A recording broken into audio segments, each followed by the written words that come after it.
Episode की starting में हमें लिन फैमिली के मेंशन में दिखाया जाता है जो कि लिहान सिटी में होता है। तब हमें पता चलता है कि एक प्रेग्नेंट लेडी सीढ़ी से गिरते हुए आती है। तभी उसका हस्बैंड शोर सुनकर आता है और उससे पूछता है क्या तुम ठीक हो। तभी सभी लोग ऊपर की ओर देखते हैं कि क्या हुआ। तब उन्हें एक छोटी लड़की दिखाई देती है जो कि डर से काँप रही होती है। तभी वह प्रेग्नेंट लेडी उससे कहते हैं कि उसने कुछ नहीं किया और जो कुछ भी हुआ वह जानबूझकर नहीं था। तब फैंग जो कि उसका पिता है वह कुछ नहीं सुनता और उसे कमरे में बंद करने के लिए बोलता है और उसे कुछ भी खाने पीने के लिए देने के लिए मना करता है। पर वह लड़की कहती है कि पापा मैंने कुछ नहीं किया। तब हमें पता चलता है कि यह सब उस औरत की चाल होती है सुबह जो छोटी लड़की होती है जिसका नाम प्यास स्नोपी होता है उसे फंसाने के लिए।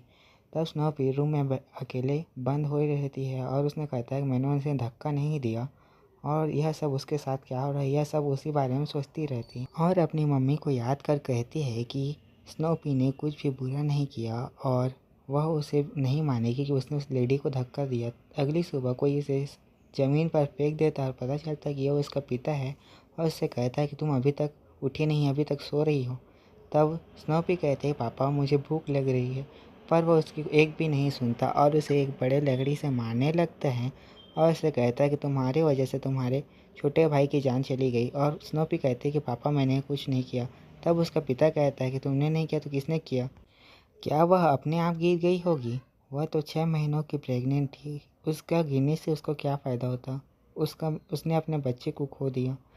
वह लेडी उस फैंग से कहती है कि स्नोपी ने कुछ भी नहीं किया, उसकी माँ नहीं है, इसलिए वह सोचती है कि अगर मेरा बच्चा पैदा हुआ तो कोई भी उससे प्यार नहीं करेगा, शायद इसी वजह से उसने मुझे धक्का दिया। यह सोचकर उसका पिता फिर उसे मारने लगता है और गलती से उसका फ़ोन नीचे गिर जाता है। फिर भी वह रुकता नहीं और स्नोपी को बार बार लकड़ियों से मारने लगता है। तभी स्नोपी अनकॉन्शियस हो जाती है और उसे फेंक कर चला जाता है।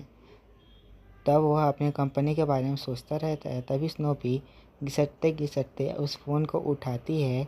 तभी कोई उसने कहता है कि स्नोपी स्नोपी उठो, और अब उसे बताती है कि तुम्हारा अंकल है जिसका नाम येसेन है, उसे फ़ोन लगाओ। उसका फ़ोन नंबर भी बताता है। तभी एक जगह पर कई सारे लोग इकट्ठे होकर खाना खा रहे होते हैं। तभी एक बूढ़ा आदमी कहता है कि 4 साल हो गए पर तुमने अपने बहन को नहीं खोया। और कहता है कि मेरी एकलौती बेटी जो बीमार थी उसे किसी ने भी नहीं खोजा। तभी येसेन कहता है कि यह सब मेरी गलती है और कहता है कि मैं उसकी डॉक्टर था, मैंने उसका ध्यान नहीं रखा। तभी उसका फ़ोन बजने लगता है।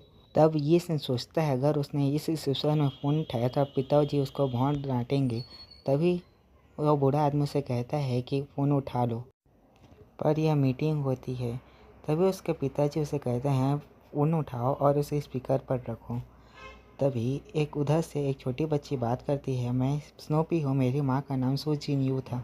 यह सुनकर उस बूढ़े आदमी का चम्मच गिर जाता है और वह शॉक्ड हो जाता है। तभी वह कहती है अंकल मुझे बहुत ज़्यादा ठंडी और भूख लग रही है, मैंने आंट को धक्का नहीं दिया पर मुझ पर मेरी बातों पर कोई भी विश्वास नहीं करता।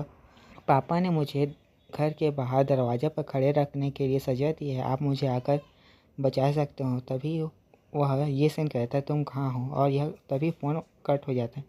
तभी वह बूढ़ा आदमी कहता है कि फ़ोन को ट्रैक करो और पता लगाओ कि वह कहाँ है।